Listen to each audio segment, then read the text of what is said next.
Praise the Lord, hallelujah. യേശുവിൽ ഏറ്റവും പ്രിയമുള്ള സഹോദരി സഹോദരന്മാരെ, ഇന്നത്തെ വചനഭാഗം സങ്കീർത്തനം 37:7. കർത്താവിൻ്റെ മുമ്പിൽ സ്വസ്ഥനായിരിക്കുക, ക്ഷമാപൂർവം അവിടുത്തെ കാത്തിരിക്കുക, ദുഷ്ടമാർഗം അവലംബിച്ച് അഭിവൃദ്ധിപ്പെടുന്നവനെ കണ്ട് അസ്വസ്ഥരാകേണ്ട. പ്രിയമുള്ളവരെ, വചനം പറയുന്നു സ്വസ്ഥമായിരിക്കുക, ശാന്തമായിട്ടിരിക്കുക, ക്ഷമാപൂർവം ദൈവത്തിന് കാത്തിരിക്കണം. അതുപോലെ തന്നെ തെറ്റായ മാർഗം ഉപയോഗിച്ചുകൊണ്ട് നേട്ടങ്ങൾ കൊയ്യുന്നവരെ ഓർത്ത് ഭയപ്പെടേണ്ട, അസ്വസ്ഥപ്പെടുകയും വേണ്ട. ദൈവസന്നിധിയിൽ ശാന്തവും ക്ഷമയോടെ കാത്തിരിക്കുവാനും വിശ്രമിക്കുവാനും നമുക്ക് സാധിക്കണം. അവൻ്റെ മാർഗങ്ങൾ നമുക്ക് പെട്ടെന്ന് മനസ്സാകുന്ന തരത്തിലല്ലായിരിക്കാം.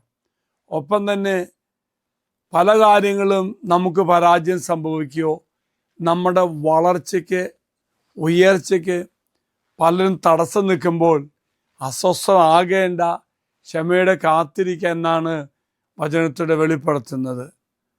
നമ്മൾ വിചാരിക്കും പോലെ സംഗതി നടക്കാതിരിക്കുമ്പോൾ, നമ്മുടെ ഉയർച്ചയ്ക്ക് തടസ്സം നിൽക്കുമ്പോൾ, പലരും മറ്റ് പല സ്വാധീനത്താൽ അവരുയരുമ്പോൾ, അവർ വളർന്നു തോന്നുമ്പോൾ, ദൈവത്തിൻ്റെ വചനവിധാ പ്രിയമുള്ളവരെ, നമ്മളതൊന്നും കണ്ട് അവരാരും ഒന്നും വിധിക്കേണ്ട. ദൈവം നമ്മെ സ്നേഹിക്കുന്നതുകൊണ്ട് ദൈവം നമുക്ക് സ്നേഹത്തിൻ്റെ കവചം തീർത്ത് നമ്മെ കാത്തുകൊള്ളും. തക്ക സമയത്ത് കർത്താവ് ഉയർത്തിക്കൊള്ളും. പ്രത്യേകിച്ച് അച്ഛന് പ്രാർത്ഥിക്കാം. കർത്താവായ ദൈവമേ, ഈ ശുശ്രൂഷ പങ്കെടുക്കുന്ന എല്ലാ മക്കളുടെ ജീവിതത്തിലും ഇങ്ങനെ തകർച്ചകളും താഴ്ചകളും പരാജയങ്ങളും ഒറ്റപ്പെടുത്തലുകളും അർഹിക്കുന്ന നീതി ലഭിക്കാതെ വന്ന അവസ്ഥയെ അനുഭവിക്കുമ്പോൾ, കർത്താവേ, നിൻ്റെ പക്കലേക്ക് മടങ്ങി വരുവാനും ഞങ്ങളുടെ നിയോഗങ്ങൾ സമർപ്പിച്ച് മുന്നേറുവാനും കർത്താവേ ഞങ്ങളെ അനുഗ്രഹിക്കണമേ. പ്രിയമുള്ള സഹോദരങ്ങളെ, ഈ വാഗ്ദത്ത കൂടാരത്തിലേക്ക് നിങ്ങളുടെ സർവ്വ നിയോഗം സമർപ്പിക്കാം.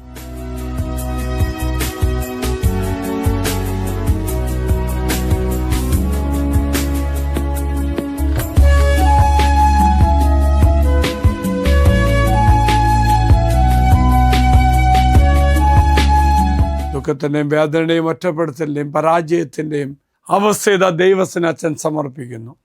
ദൈവം എല്ലാവരും അനുഗ്രഹിക്കട്ടെ എന്ന് പ്രാർത്ഥിക്കുന്നു.